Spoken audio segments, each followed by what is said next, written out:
তোমরা কি স্কেটার?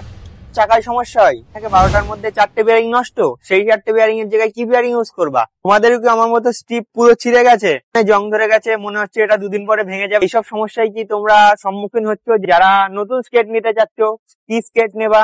500 900 এর বিষয়ে তো বলবোই। ভিডিওটা শুরু করা যাক। আজকে বেসিক্যালি কিছু সমস্যা ডিসকাশন করব। দেখো, আমার আর একটা সমস্যা তোমাদের হয়তো ফেস করতে পারো, তোমার চাকা নড়ছে।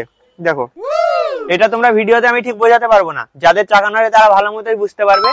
পুরো চাকাটা নড়ছে, তার মানে বিয়ারিং এর অবস্থা খারাপ। তুমি একটু লং রাইড করবা, একটু হার্ড রাইড করবা, তোমার বিয়ারিং শেষ।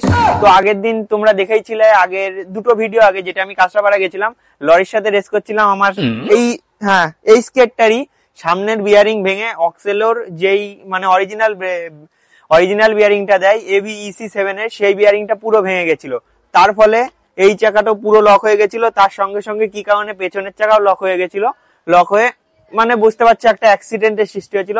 তো চলো আজকে এই বিষয়টাই বেসিক্যালি তোমাদের বলবো। তো বন্ধুরা, আমরা প্রথম সমস্যা আসছি চাকা, যেটা আমাদের বেসিক্যালি খুবই সমস্যা হয়ে থাকে। চাকা তোমাদের অনেকের মনেই থাকবে যে বন্ধুরা, ধরো আমাদের এই সাদা চাকা, যেটা অরিজিনাল চাকা, এটা যদি নষ্ট হয়ে যায়, দেখো আমার অনেকটাই ছোট হয়ে গেছে, আর হয়তো যদি আমি হার্ডলি চালাই আর 3-4 মাস চলবে, তারপরে শেষ। এটা নিয়ে আমি নেপাল রাইডে যেতে পারবো না। তো সেক্ষেত্রে আমাকে কোন চাকা নিতে হবে, কোন চাকা ব্যবহার করতে হবে, তো সেটার বিষয়ে প্রথমে আসা যাক। প্রথমে তোমাদের চাকার কথাটা বলি। দেখবা ডিক্যাথলনের যে অ্যাপটা আছে, সেখানে কালো রঙের চাকা পাওয়া যায় 110 mm এর। তোমরা হয়তো ভাবো, আমিও কিছুদিন আগে ভাবতাম যে ওই চাকাটা হয়তো এই চাকার তুলনায় অনেকটাই কম, কিন্তু না, সেটা একদমই ভুল। সাদা চাকার তুলনায় কালো চাকাটা আরো বেশি ভালো, কারণ আমাদের 4-5টা বন্ধুরা আছে, তারা ইউজ করছে, তাদের কাছ থেকে আমি যা রিভিউ পেয়েছি সেই অনুযায়ী আমি তোমাদের বলার চেষ্টা করছি। ঠিক আছে, তো চাকার বিষয়টা গেল। আর একটা কথা যেটা আমি তোমাদের না বললেই না, বিয়ারিং নড়ছে, তোমরা কি করবা? ধরো যারা ইউটিউবার আছো, মেনলি তুমি যখন ইউটিউবে ভালো একটা পর্যায়ে চলে যাবা, তো তখন তোমাদের স্পন্সরশিপ আসবে। তো যদি কারো স্পন্সরশিপ আলা কেউ দেখে থাকো, তো এইটা আমি তাকে বলছি না, যারা ধরো আমার লেভেলে আছে, নর্মালি আছো, তো তাদের বলবো, তোমাদের যদি বিয়ারিং নষ্ট হয়ে থাকে, তোমরা হার্ডওয়্যারের দোকানে গিয়ে যেই সব BLDC মানে যেই ফ্যানগুলো বিয়ারিং এ চলে, সেই ফ্যানের কিছু বিয়ারিং পাওয়া যায়। হ্যাঁ, সেই বিয়ারিং গুলো তোমার নর্মালি 50-60 টাকা পিস পড়বে। তোমরা সেই বিয়ারিং গুলো নিতে পারো। সেইগুলো নিলে কি বলতো, কমের মধ্যে তোমার হয়ে যাবে। হয়তো 12টা বিয়ারিং আছে, ধরো যদি 50 টাকা করে পড়ে, তাহলে অ্যারাউন্ড 600-700 মধ্যে হয়ে যাবে। ঠিক আছে, তো ওই বিয়ারিং গুলো ইউজ করবা। আর ধরো কেউ একটু ভালো লেভেলের যেতে যাচ্ছ, তাকে আমি সাজেস্ট করবো ABEC প্রো স্কেটের গ্রিন বিয়ারিং আসে। ঠিক আছে, ওইটা 7 এর বিয়ারিং, কিন্তু এটা গ্রিন কালারের আসে। ওই বিয়ারিংটা আর এই 7 এর যে বিয়ারিং, ওই গ্রিন বিয়ারিংটা এর থেকে অনেকটা ভালো, কিন্তু ওটার তোমার ধরো 12 পিস না, ওখানে 16 পিস থাকে। 16 পিসের দাম প্রায় 2600 টাকার মতো চলে আসে, যেটা অনেকটাই, 2600 টাকা কম না, অনেকটাই। তো তাই আমি সাজেস্ট করবো, এবার তুমি তোমার রেঞ্জ অনুযায়ী দেখবা যে তোমার কাছে কোনটা তোমার ভালো মনে হয়। ঠিক আছে, নর্মাল বিয়ারিং আমি সাজেস্ট করবো, যারা ধরো নতুন স্কেটার আছো, বিয়ারিং নষ্ট হয়ে গেছে, তারা নর্মাল বিয়ারিং নাও, তাদের জন্য অনেকটাই ভালো হবে। তো বন্ধুরা, ঠিক আছে, আশা করি এই পয়েন্টটা তোমরা ভালো মতোই বুঝতে পেরেছো। দেখো, এইরকম ভাবে কি তোমাদের স্টিপ পুরো ছিঁড়ে গেছে? তো তার জন্য তোমরা গুগলে গিয়ে স্টিপ সার্চ করবা, ওখানে দেখবা 600-700 টাকার মধ্যে একটা স্টিপ চলে আসে, যেটা তোমরা আরামসেই পেয়ে যাবা। তোমরা স্টিপ যদি ছিঁড়ে যাও, তাও কোনো চাপ নেই, পেয়ে যাবা। কিন্তু অরিজিনালের মতো হবে কিনা আমি জানি না, কারণ ওটা আমি ইউজ করিনি। আমার স্টিপ পুরো ঠিকঠাকই আছে, হয়তো আর কিছুদিন পরে নষ্ট হয়ে যাবে, কিন্তু বর্তমানে ঠিকঠাকই আছে, বুঝলা? তো এই জিনিসটা করবা। আর একটা সমস্যা যেটা হলো, ধরো এই যে এখানে জং পড়ে গেছে, তোমাদের মনে হচ্ছে এটা দেখো যা অবস্থা, আর হয়তো বেশি দিন চলবে না। আমার যেটা মনে হয় আর বেশি দিন চলবে না, কারণ আমি অত হার্ডলি ইউজ করি না, সেই কারণে আমারটা হয়তো এতদিন আছে। কারণ 3 বছরের কাছাকাছি একটা স্কেটের এই বাকালটা থাকবে, এটা একটা অসম্ভব ব্যাপারই হয়ে যায়। এবার বলা যাচ্ছে না কতদিন চলতে পারে। তো হার্ডলি আমার আর কতদিন, ধরো নেপাল রাইডে এটা নিয়ে আমি যেতে পারবো না, সেই কারণে আমি আর একটা 500 নিয়েছি, যেটার এই উপরের অংশটা চেঞ্জ করে নেবো, আর তার নিচের অংশে এই 9 এর ফ্রেমটা লাগিয়ে নেবো। তো সেক্ষেত্রে নেপাল রাইডে আমাকে ওটাই নিয়ে যেতে হবে। আর এটার অবস্থা খুবই খারাপ। তোমাদের যদি এটা নষ্ট হয়ে যায়, তোমরা এটা গিয়ে গুগলে সার্চ করবা।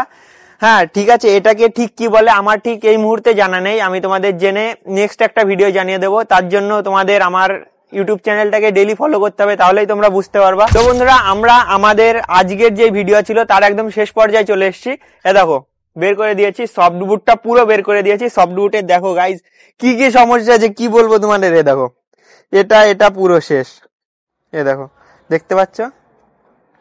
এই যে দেখতে পাচ্ছ বন্ধুরা, এই দেখো এটার অবস্থা পুরো শেষ, এই সাদা অংশটাও বেরিয়ে গেছে, কারণ অনেক দিনই হয়ে গেছে জলে ভিজেছে।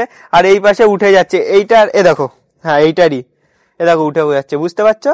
হ্যাঁ দেখো উঠে যাচ্ছে, বুঝলা তো? এই কিছু সমস্যা হচ্ছে, তাতে এতে কোনো একটা সমস্যা আমার মনে হয় না হবে, কারণ এটা তো ভিতরে থাকছে না। এটা যদি হালকা ছিঁড়ে টিড়েও যায় তেমন একটা খুব অসুবিধা হবে না। বেসিক্যালি 900 এর এই কিছুই ফল্ট ছিল যেগুলো আমাকে ফেস করতে হচ্ছে। মেনলি বন্ধুরা, বিয়ারিং এর যে সমস্যাটা না, এটা গাইস তোমাদের ফেস করতে হবেই। আর চাকা যে পরিমাণে নড়ে না, আর বলার মতো না।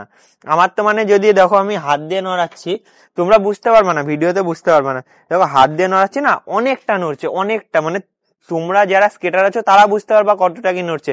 এইটুক নড়া মানে যখন তুমি স্পিডে স্কেট করছো তখন অনেকটা সমস্যা হয়ে যেতে পারে। ধরো তুমি 30-40-এ স্কেট করছো, তখন হঠাৎ করে বিয়ারিং ভেঙে চাকা লক হয়ে গেল, তুমি যদি ঠিকঠাক কন্ট্রোল না করতে পারো, মুখ থুবড়ে পড়ে একটা দুর্ঘটনার সৃষ্টি হতে পারে।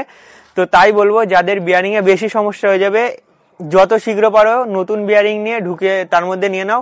যাদের বাজেট কম আছে বন্ধু, তোমরা ফ্যানের বিয়ারিং ইউজ করো, যথেষ্ট ভালো ভাই, ফ্যানের বিয়ারিং যথেষ্ট ভালো। আমার ঠিক খেয়াল নেই আমার কোন চাকাটায় ফ্যানের বিয়ারিং আছে, কিন্তু এই 900-এই আছে দুটো চাকাতে টোটাল 4টে ফ্যানের বিয়ারিং আমি ইউজ করি।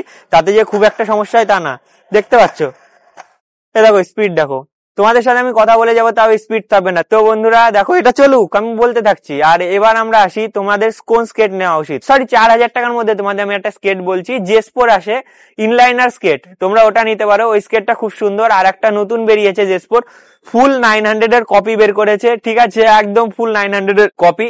তো তোমরা যদি বলো ওই ভিডিওটা, মানে ওই স্কেট সম্পর্কে আমাকে ভিডিও বানাতে, আমি অবশ্যই বানাবো, ঠিক আছে। ফুল কপি বানিয়েছে ভাই, ফুল কপি বলতে মানে ফ্রেম ট্রেম চাকা ফাকা সবই কপি করেছে। এবার তার চাকার জোরটা কেমন সেগুলো এখনো তো আমি নিইনি, সেই কারণে আমি টেস্ট করতে পারছি না।